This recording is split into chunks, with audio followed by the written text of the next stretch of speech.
निकालेंगे। आप उसका यूज करें या न करें, आप उसको लेके रख लें तब भी उसका लागत मूल्य कम हो जाएगा। क्लियर है इतना? इतने में कोई डाउट तो नहीं?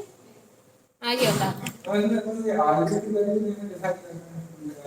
ये आपको शॉपकीपर ही बता है, जब आप परचेज करते हैं तब वो आपको बताता है कि आप ये 50,000 में खरीद रहे हैं, इसकी गारंटी वारंटी है 3 साल। 3 साल बाद ये फर्नीचर आपको इतने में जा सकता है। तो उसमें टैग लग जाता है सेकंड हैंड इसका। भैया के तो क्वेश्चन अलग ही रहते हैं। इतना क्लियर है? इतने में कोई डाउट तो नहीं? नहीं बिल्कुल। अब अपन यहाँ निकालते हैं सेलिंग प्राइस। आपने इसको परचेज किया था 50,000 में, तब 1 जनवरी 2023 को। आप इसे सेल कर रहे हैं 1 नवंबर 2023 को। अब आप इस पर डेप लाएंगे। डेप कितने दिन से लाएंगे? 304 दिन का। तो यहाँ पे आप निकाल लेते हैं सेलिंग प्राइस। 304 दिन का डेप लाने के बाद आप इसे सेल करेंगे। तो आप यहाँ पे इक्वल लगाते हैं, कॉस्ट प्राइस था, सेल एड्रेस नहीं, इसमें से आप माइनस कर देंगे यूज डेट डेट, जितने दिन आपने इसका यूज किया है उतने दिन का डेट। एंटर करेंगे तो इसकी सेलिंग प्राइस होने चाहिए, जाना कितने में चाहिए? 41,671। इतने अमाउंट में ये जाना चाहिए। जब आप इसे सेल करेंगे कितने में सेल करेंगे? इतने में। फिर आप यहाँ पे निकालते हैं नेट सेलिंग प्राइस। आपको इसे सेल करना है, सेलिंग प्राइस है इसकी ये। नेट सेलिंग प्राइस वो प्राइस रहती है जितने में ये संपत्ति आपकी सेल हो रही है। जैसे कि आप जिस पर्सन को इस फर्नीचर को सेल कर रहे हैं, आपने उससे बोला हम ये फर्नीचर इतने में सेल कर रहे हैं, लेकिन सामने वाला पर्सन आपसे बोल रहा है हम ये इतने में नहीं लेंगे, बोलते कि हम ये थोड़ा कम में लेंगे, या जितने अमाउंट में वो अपन से परचेज कर रहा है वो क्या हो जाएगी? नेट सेलिंग प्राइस, जितने में वो आपसे ले रहा है। जैसे मानो उसने आपसे लिया है 39,000, ये क्या हो जाएगी? नेट सेलिंग प्राइस, जितने में सामने वाला पर्सन आपसे खरीदने के लिए तैयार है, जितने में ये संपत्ति आपकी जा रही है, वो हो जाएगी इसकी नेट सेलिंग प्राइस। अब आपको यहाँ पे निकालना है प्रॉफिट एंड लॉस।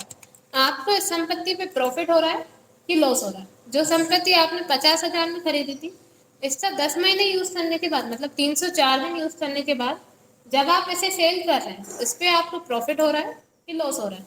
इसके लिए आपने यहाँ पे इक्वल लगा नेट सेलिंग प्राइस का सेल एड्रेस और माइनस कर देंगे सेलिंग प्राइस, एंटर करेंगे तो यहाँ पे अमाउंट आ जाए। अगर अमाउंट माइनस में आ रहा है तो लॉस है, अमाउंट प्लस में आता तो प्रॉफिट। मैं वो सामने वाले ने दी तो मैं अगर बात नहीं की तो मतलब आगे लॉस में ही चलेगा। हाँ ठीक है, लेकिन अगर ये संपत्ति आपके यहाँ पे 42,000 में जा रही हो, जाना कितने में चाहिए? 41,000। अगर ये 42,000 में जाएगी, एंटर करेंगे, अमाउंट यहाँ पे प्लस में हो रहा है, आपको इस पे 328 रुपए का प्रॉफिट हो रहा है, 329 रुपए। ठीक है, 1 रुपया हमने काउंट कर दिया आपसे बोलने से पहले। किसका 1%? आप जब 3 साल से निकालेंगे तो यहाँ पे 33% ही है।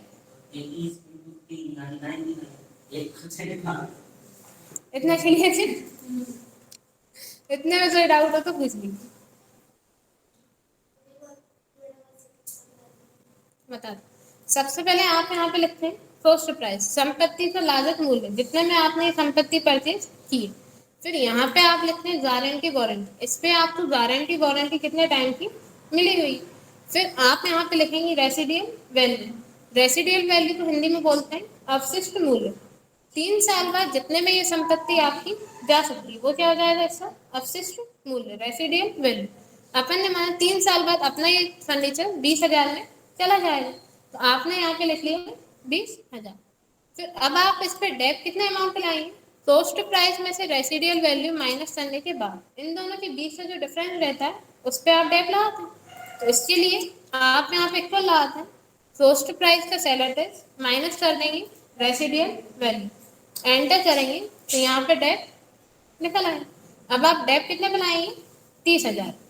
ठीक है, फिर अब आपको यहाँ निकालना है 1 साल में इस संपत्ति पे कितना डेप लग रहा है। उसके लिए आप यहाँ पे इक्वल लगाते हैं डेप का सेल एड्रेस, डिवाइड कर देंगे गारंटी वारंटी, एंटर करेंगे तो पर ईयर का डेप आ जाएगा। फिर आपको निकालना है पर मंथ डेट, 1 साल का आपने निकाल लिया। अब आपको निकालना है पर मंथ डेट, इस पे 1 महीने में कितना डेट लग रहा है, तब आप इक्वल लगाते हैं पर ईयर डेट का सेल एड्रेस, इसमें आप डिवाइड कर देंगे 12, क्योंकि 1 साल में 12 महीने। एंटर करेंगे तो यहाँ पे पर मंथ का डेट आ जाएगा। फिर आपको निकालना है पर डे डेट, एक दिन में इस संपत्ति पे कितना डेट लग रहा है, उसके लिए आप इक्वल लगाते हैं पर ईयर डेट का सेल एड्रेस, इसमें आप डिवाइड करेंगे 365, एंटर करेंगे तो यहाँ पे पर डे का डेट आ जाएगा। क्लियर है? फिर आपको यहाँ निकालना है यूज डे, आपने इसका कितने दिन यूज किया है, तो उसके लिए आप पहले यहाँ पे डेट डालेंगे, आपने इसे परचेज कब किया था और आप इसे सेल कब कर रहे हैं। इसके लिए आप यहाँ पे इक्वल लाना, जब आप इसे सेल कर रहे हैं उसका सेल एड्रेस माइनस कर देना जब आपने इसे परचेज किया है। एंटर करेंगे तो यहाँ पे यूज डेट आ जाएंगे, आपने इसे यूज कितने दिन किया है, 304 दिन, तो आप इस पर डेट लाएंगे 304 दिन का। इसके लिए आप यहाँ पे निकालते हैं यूज डे डेट इक्वल आपने पर डे डेट का सेल एड्रेस, ठीक है, इसमें आप मल्टीप्लाई कर देंगे यूज डे, एंटर करेंगे तो यहाँ पे यूज डे डेट आ जाएगा। 304 दिन का डेट कितना हो जाएगा, ये 8328, 29 कर देना आप इसे। फिर आपको यहाँ पे निकालना है सेलिंग प्राइस, ये संपत्ति आपकी कितने में सेल होनी चाहिए, इसके लिए आप यहाँ पे इक्वल लगाते हैं कॉस्ट प्राइस का सेल एड्रेस, माइनस कर देंगे यूज डे डेट, जितने दिन आपने इसका यूज किया था उतने दिन से आप इस पर डेट ला देंगे। एंटर करेंगे, अभी आपके जाना कितने में चाहिए, इतने। फिर यहाँ पे आप लिखते हैं नेट सेलिंग प्राइस, ये संपत्ति आपकी जा कितने में रही, जैसे अपन ने मान लिया अपनी ये जा रही 39,000, तो अब आपको निकालना है आपको इस पर प्रॉफिट हो रहा है कि लॉस हो रहा है, इसके लिए आप इक्वल लगाते हैं net selling price minus selling price, enter कर देंगे तो यहाँ पे आपका अमाउंट आ जाएगा। अगर अमाउंट माइनस में आ रहा है मतलब लॉस है, प्लस में आ रहा है मतलब प्रॉफिट। क्लियर? अब इतने में कोई डाउट हो तो पूछ लीजिए।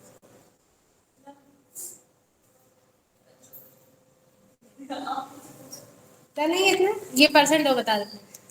परसेंट निकालने के लिए रखिए पूछ लेना, परसेंट निकालने के लिए आप यहाँ पे परसेंट का साइन लिख लें, क्योंकि आपको ये तो पता है कि इस पे डेप कितना लग रहा है 10,000, लेकिन आपको ये नहीं पता कि इस पे कितने परसेंट डेप लग रहा है। वो निकालने के लिए आप पहले यहाँ पे परसेंट का साइन लेते हैं, फिर इक्वल लगाते हैं 1 का डिवाइड कर देते हैं गारंटी वारंटी से, एंटर करेंगे तो परसेंट यहाँ पे निकल आएगा।